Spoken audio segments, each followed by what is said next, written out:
They're supposed to reward your loyalty and allow you to travel for free. But do airlines' air miles really provide value for money? This week on Fast Track, we find out why some airline frequent flyer schemes are leaving passengers out of pocket. I simply cannot plan to go anywhere at a specific time based on getting an air miles ticket. We experience the motoring pitfalls of travelling from Peking to Paris, and the site that claims to get you compensation from the airlines and how to better protect yourself when booking homes away from home. That's Online Check-In later in the programme.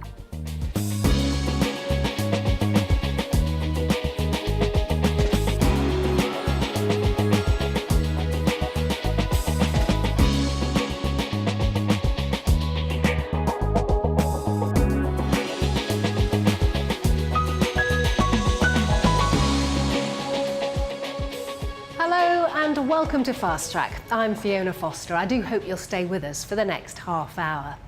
Now, if like me you travel around a fair bit, you're probably a member of a frequent flyer scheme. The expectation is you collect all those miles and then in the end you reap the reward of a free flight or upgrade. Well, that's the theory anyway.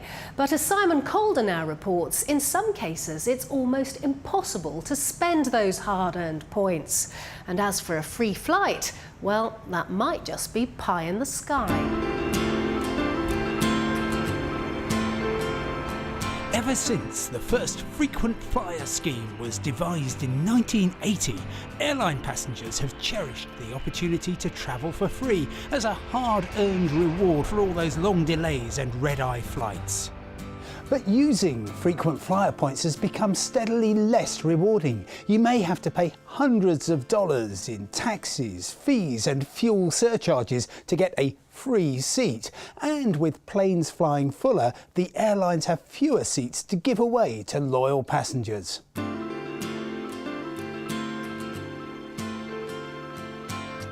Businessman Bryden Nelson has spent so much of his time and money up in the air that he's got gold card status with British Airways.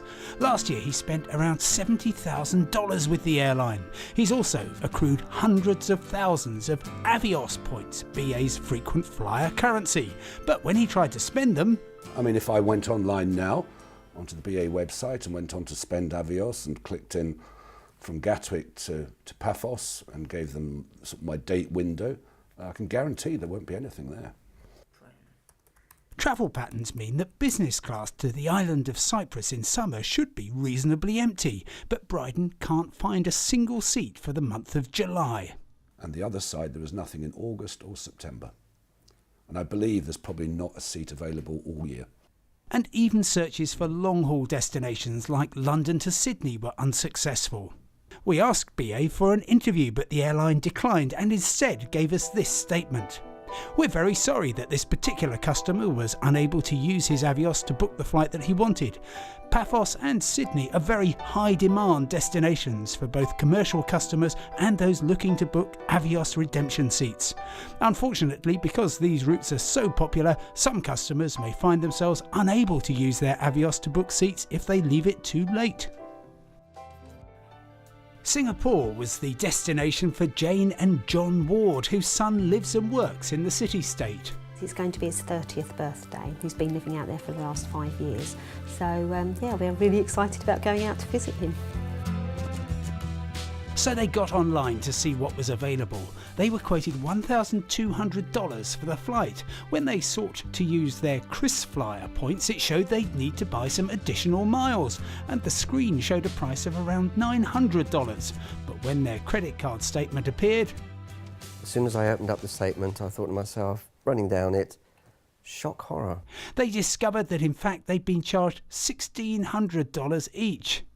So what happened? Well, Jane and John didn't have quite enough KrisFlyer points to redeem for 2 round trips to Singapore, so they opted to top them up at a rate of $40 per 1,000 miles. That explains the figure they saw on screen, but it didn't include the taxes and fees that apply to frequent flyer bookings. In the end, they paid 1/3 more for the privilege of redeeming their points than if they'd simply used cash. At no time did we see anything that was apparent on the website that said that it was actually going to cost more. We didn't ever see the price of 1,070 coming up on the screen in front of us. Otherwise, if it had, we wouldn't have gone ahead with it. The airline said the couple could cancel with a penalty of $25, but they'd lose the KrisFlyer points they bought at considerable expense. Yeah, I was just amazed that they would allow you to do this and go ahead and book it. But being a KrisFlyer regular account holder with them and everything, it should have, you know, sort of triggered it and said, well, the commercial ticket, which you could buy online, is cheaper than what you were paying. The airline declined to be interviewed and instead gave us this statement. Singapore Airlines values all its KrisFlyer members and seeks to provide them with a range of award redemption opportunities. Our customers have a range of fares to compare from, both for redemption and commercial bookings. On this occasion, commercial bookings would clearly have been the better option. Jane and John still don't understand why that simple reality wasn't revealed during the booking process, but I was at least able to bring them some good news.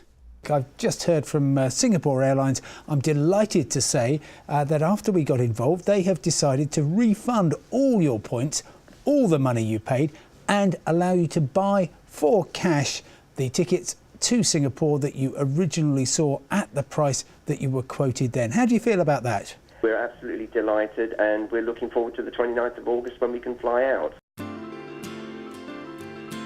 So how do you maximise the value of your loyalty points? First of all, if you can, book early, ideally as soon as the seats are released, up to 355 days before departure.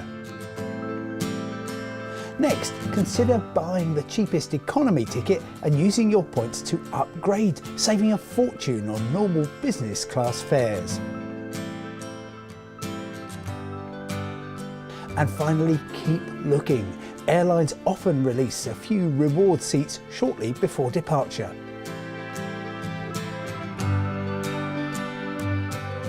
Meanwhile, customers remain baffled about the way airlines can ride roughshod over passenger loyalty. I'm dismayed at the appalling way the Avios scheme is run. I simply cannot plan to go anywhere at a specific time based on getting an air miles ticket. This was the pricing. I won't bother with these frequent flyer miles or anything like that. I'll just purely and simply go onto the website, whatever I'm shown at the time, then I'll book the ticket at that price. It just, you know, it's a hassle. Simon Calder on the problem with air miles. And if you've had any hassle spending yours, or you've had any other holiday woes for that matter, do get in touch with us at our usual address, fasttrack@bbc.com. But now let's have a look at what else has been making headlines in the travel world this week. Investigators examining the site of last week's Asiana plane crash in San Francisco, which killed 2 passengers, have been criticised by the world's largest pilot union for releasing too much information too quickly. The Airline Pilots Association says information from the flight's black box has fueled rampant speculation about the cause of the crash. But the National Transport Safety Board say they routinely provide factual updates during investigations. Have you ever travelled through Europe and wished there was one system to book all your plane, train and bus journeys? The European Commission has announced it has appointed a group of travel and transportation companies to develop a plan to do just that.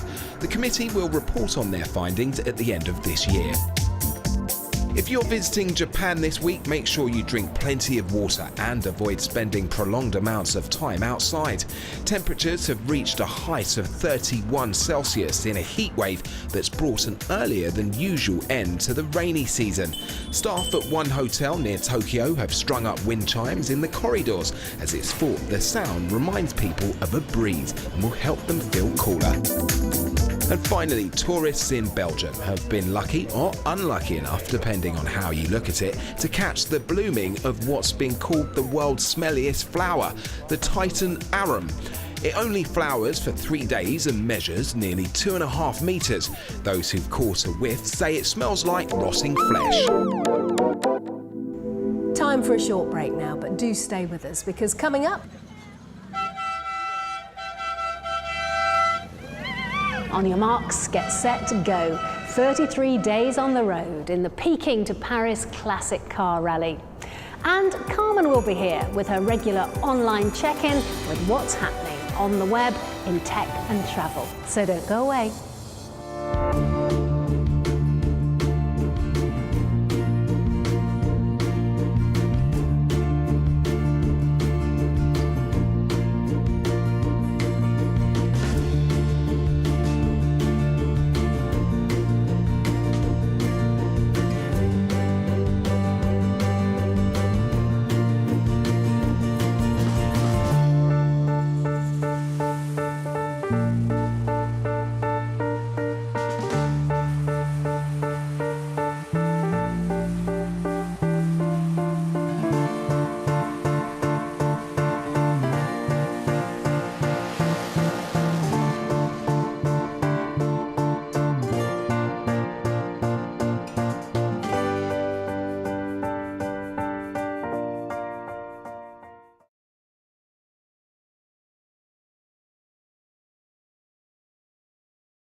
Hello and welcome to Online Check-In, your regular guide to what's new and happening in travel on the web and in your app folder. I'm Carmen Roberts. Now surely at some stage in your life, lots of you travellers out there have found yourself stranded and out of pocket when your flight's been delayed, cancelled, diverted, or you've simply missed your connection. Well, instead of moaning to your mates on Facebook and Twitter about it, here's a website that could help you get even. RefundMe claims to help you get compensation. Aggrieved passengers can log on and enter their flight details, outline the problem, and the site will inform you if your claim is valid and covered under airline regulations. RefundMe can even contact the airline on your behalf, but they're not doing it out of the goodness of their hearts. They'll be taking a 25% cut. Still, it's better than no compensation at all. The scheme is administered under EU law, but they include flights leaving from EU airports too, so all is not lost if you're not on a European carrier. EU Claim is another site that's doing a similar service. Again, you can use an online calculator to work out the compensation. If you proceed with EU Claim, they too will charge you for the trouble. The number of websites offering these services is growing fast around the EU airspace, especially seeing so many passengers are having trouble claiming from small and discounted carriers. Let me know if you know of any other sites offering compensation outside of the EU zone. The address to email is fasttrack@bbc.com, or else post a comment on the Fast Track Facebook page. And if you can cram your suggestion into 140 characters or less, then send us a tweet. The details are on the screen now. Fast Track viewer Nick Gundry recently got in touch to tell us about Travel Mob. It's a site that offers a social stay experience, matching home renters with couch surfers or travellers looking for a quick stay with a local twist, mainly in the Asia-Pacific region. But there are loads of sites like this popping up around the world, so Travel Mob is trying to stand out from the budget crowd by offering high-end hideaways like a houseboat in Kerala or an entire island in the Philippines, complete with a chef and butler. I'm not entirely convinced old money traditionalists would be booking such lavish getaways online, but it's certainly a space worth watching. Coming back to reality with a thud, and it seems Greek travellers and homeowners are looking to cut costs and earn a bit of cash on the side, and tourists like you and me can reap the benefits. House to Book is a start-up from a team of Greek expats returning home, hoping to do their bit to help their country after the financial crisis. They've set up the site with apartments, houses and villas for rent in Greece. Though when I last checked, there seemed to be more on the mainland than on the islands, which is a shame, because this is where most holidaymakers will no doubt be heading. Hopefully more villas will come online with time. Now for some of you, this renting a house online business might be delving into the unknown and a bit too new age. So here's a site to quell all you worrywarts out there. SafelyStay.com claims to do the background checks on potential guests, hold a renter's payment until after their stay, as well as offer travel insurance for cancelled trips. Now most of these home rental sites will offer their own payment guarantees, but if you can afford a few bucks added to your holiday budget, it might give you a little peace of mind. Tweet of the week time now, and it seems loads of travellers on the Twitter sphere are talking about that addictive game called GeoGuessr. Yes, it's the ultimate time waster. Just try and guess where a Google Street View photo was taken. You get points depending on how far away you can pinpoint the place on a map. Now finally, see if you can guess where this last video was taken. YouTuber That Juggler Guy has been busy throwing his balls around this beautiful Nordic island landscape. Enjoy. See you next time.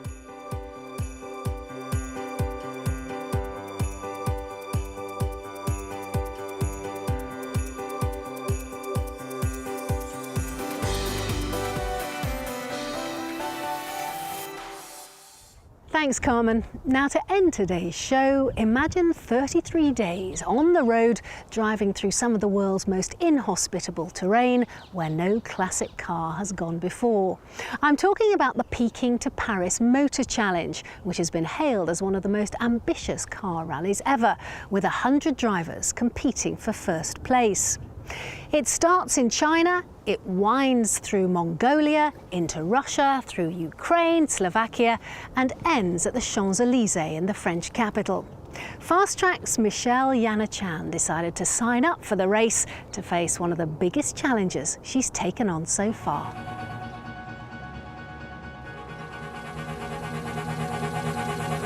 Day 1, the Juyongguan section of the Great Wall of China. It was one of Beijing's signature drizzly days, but that could not dampen our anticipation. Ahead were 33 days, nearly 8,000 miles, on one of the longest, toughest rallies undertaken in a vintage or classic car. A rally dating back over 100 years. The prize then, as today, a magnum of champagne, and of course, the glory. The first Peking to Paris Motor Challenge was in 1907, and that was when it was set up to really prove that the automobile could drive a very long distance. It was two of the furthest capitals on the planet, and they set up this race in order to demonstrate that, that cars really could do extraordinary journeys like this one. Our own journey was a culmination of years of preparation, including building our car. My co-driver, Mike Reeves, and I were at the helm of a 1940 Ford Coupe we call Shiner. So Shiner, the name of our car, is named after the moonshine smugglers of the 30s, who used cars like this because it had a really big trunk, an enormous boot to smuggle all this illegal liquor, and it also had a very fast engine to get away from the cops. Looking rather beautiful, rally prepared.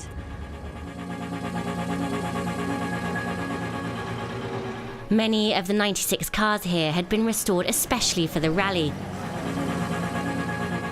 Others had been with their owners for decades. Some of my favourite cars included a 1917 La France Tourer with a huge 14.5-litre engine and a fire engine chassis, and the fantastic 100-year-old Ford Model T, the oldest car on the rally.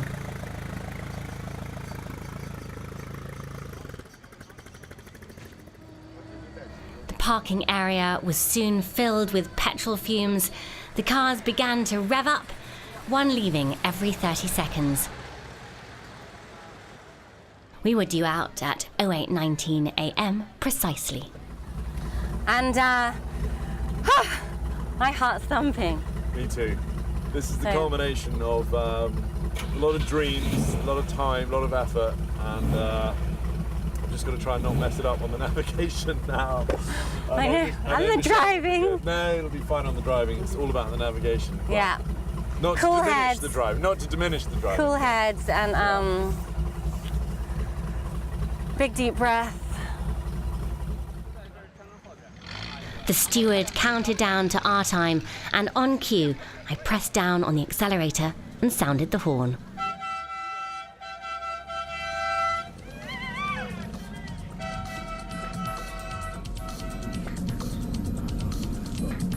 We headed west, and so began the new rhythm of our lives for the next month. Long days at the wheel and long hours fixing the car.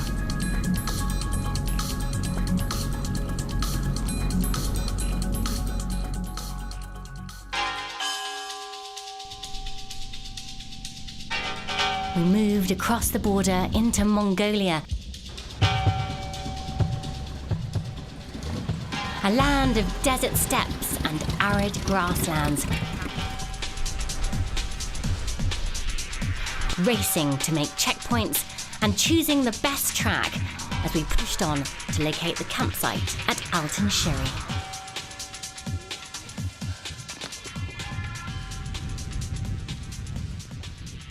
And just found out that we're in first place in our class, which I was pretty choked up.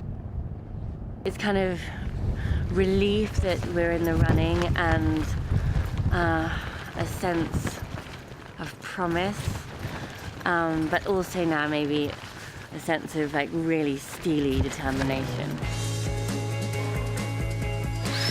And there was a day off for everyone in the Mongolian capital, Ulaanbaatar. A so-called rest day that for most competitors was a day spent making repairs and trying to source spare parts.